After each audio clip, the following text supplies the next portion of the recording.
Hello and welcome. This is a drink called how I make iced Pepsi Cucumber Melon. First thing you gotta do is you get the ice cubes and you put into this cup.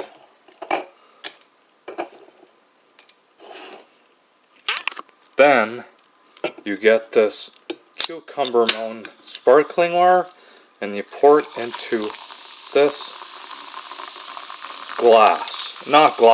cup.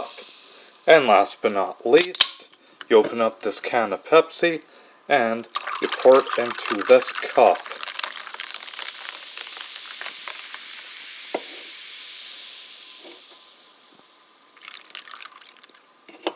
And here is your iced Pepsi Cucumber Melon. Enjoy, folks, and thank you for watching. Peace.